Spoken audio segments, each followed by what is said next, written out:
Welcome to Fun Facts Daily, your source for just the good stuff. Monday through Friday, we're bringing fun facts and news you can use, all carefully curated to uplift and inform. So give yourself a break, relax, and learn something awesome in just a few minutes every day.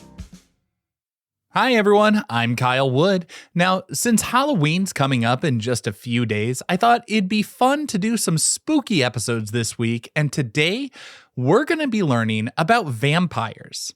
Now, I know it's a fact show and vampires are obviously not real, but there are some interesting facts mixed in with the folklore. Now, before we get into those facts, let's warm up our brains with a little challenge to see if you can tell fact from fiction. Consider this. Many of the classic vampire rules, like avoiding sunlight, having very pale skin, and even fangs, weren't just made up for stories. Would you believe they were actually inspired by the symptoms of a real but very rare medical condition? What do you think? Is there an actual medical condition that would give people the symptoms of almost like a vampire? We'll find out at the end of the episode.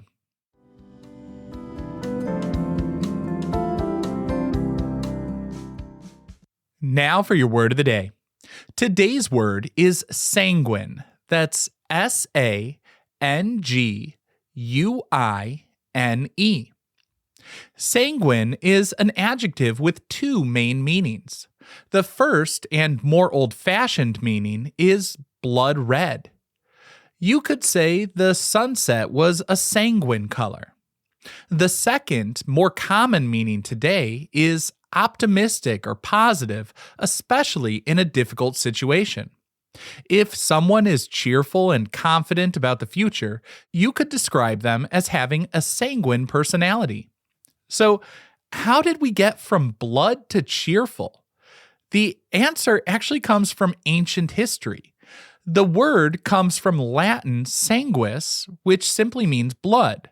For over 1,000 years, many doctors believed in the theory of the four humours, which were four liquids they thought controlled your health and personality: black bile, yellow bile, phlegm, and blood.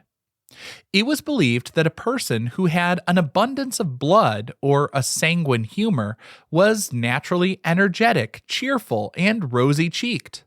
So, while the word may have an origin more suited to a vampire, it has evolved into something far more positive today.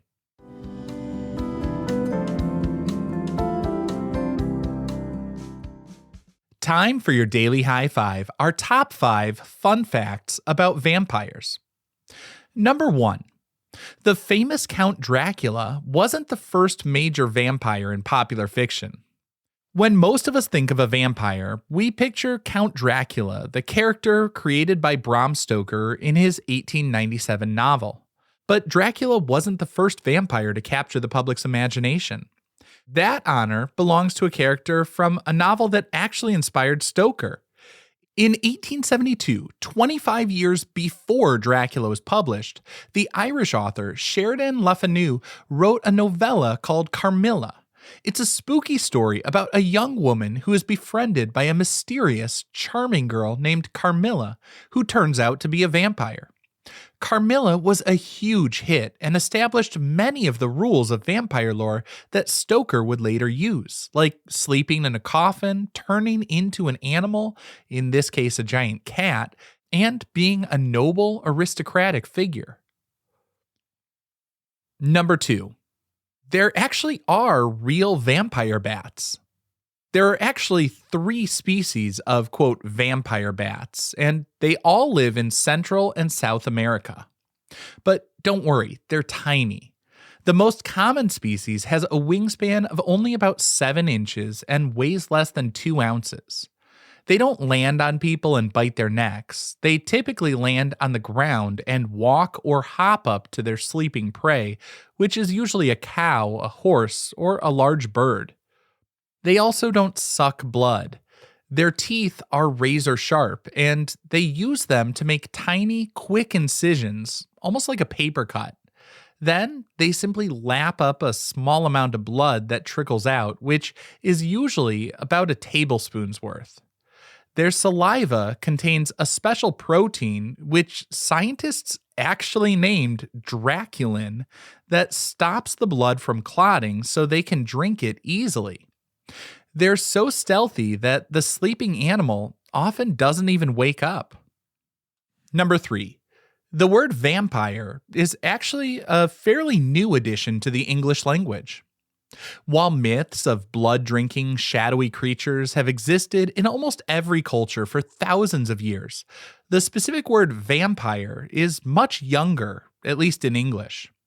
The word didn't appear in English until the 1730s. It was borrowed from the German word vampire, which was borrowed from Slavic languages like Serbian. The word burst into popularity in Western Europe during something called the Great Vampire Epidemic of the 1720s and 30s. Austrian soldiers and officials stationed in Eastern Europe, particularly Serbia, began sending back reports of local villagers digging up graves.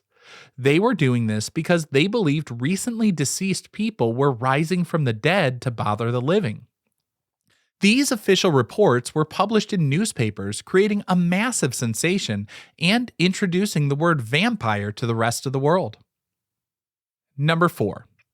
The classic vampire hunting toolkit, garlic and wooden stakes, likely came from real historic practices. As I mentioned in my Transylvania episode, for thousands of years, garlic has been seen as a powerful plant. In ancient Egypt, it was given to laborers to build strength. In many European folk traditions, its strong, pungent smell was believed to ward off evil spirits, bad luck, or the miasma or bad air, which people thought caused disease. Before people understood germs, a strong, clean smell like garlic was seen as a form of protection, so it was hung in windows or worn in pouches. The idea of driving a wooden stake through the heart of a vampire has a grim basis in real history. In times before modern embalming, people didn't always understand the natural process of decay. If a body was exhumed and for some reason looked bloated, like from the natural gases, or had blood in its mouth from internal processes, people sometimes feared it was the undead.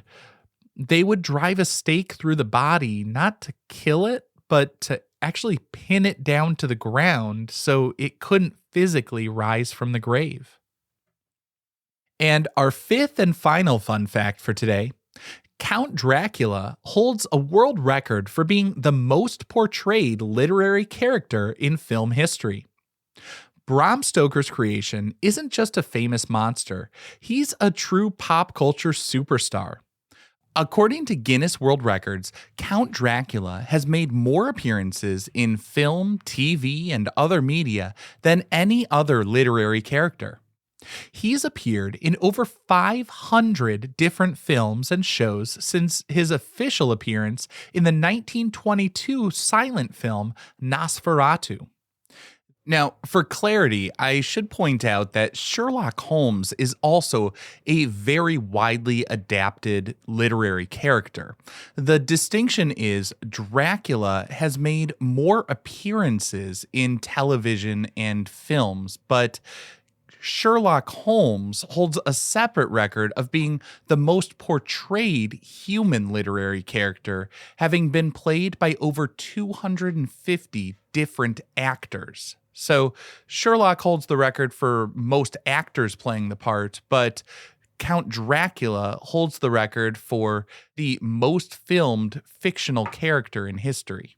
From terrifying monster to charming nobleman and even friendly Count Von Count on Sesame Street, Dracula has been imagined and reimagined more than any other character who started on the printed page.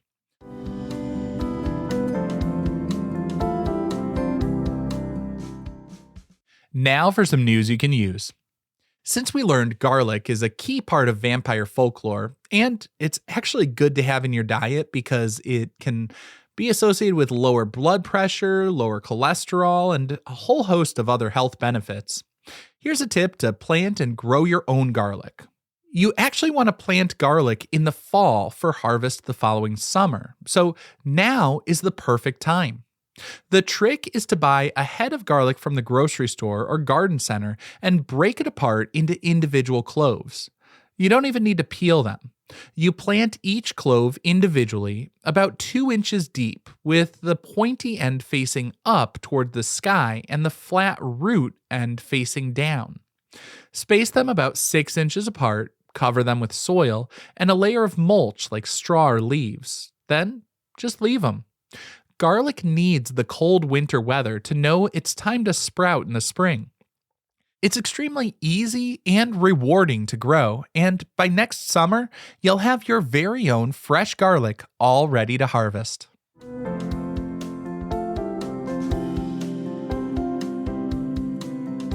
Now for the moment you've been waiting for. At the beginning of the episode, I asked if the classic vampire traits, avoiding sunlight, pale skin, and fangs, might have actually been inspired by a real medical condition. Well, if you guessed that's a fact, you're right. While vampires themselves are a myth, many historians and medical experts believe that these stories were influenced by a group of rare, inherited blood disorders called porphyria. In some severe forms of this disease, a person's body has trouble producing heme, a key part of hemoglobin in our blood. This leads to a buildup of chemicals that make the skin extremely sensitive to sunlight. Exposure can cause painful blisters and scarring, which would force a person to become nocturnal, only going out at night. The condition can also cause gums to recede, making the teeth appear longer like fangs. And finally, it often leads to anemia, which causes severe paleness. In past centuries, before any of this was understood, it's easy to see how a person with these symptoms could have been feared and how their condition could have fueled local superstitions. Now, I hope you enjoyed learning a bit about vampires with me today. Be sure to tune in every weekday for even more fun facts. Fun Facts Daily is an Airwave Media podcast. It was written, recorded, mixed, and edited by me, Kyle Wood. Thanks for sharing a part of your day with me. Be sure to follow Fun Facts Daily on your favorite podcast app so you can keep the good stuff coming your way every day. And if you like the show, please do me a favor and leave a kind rating, review, or just tell your friends about it.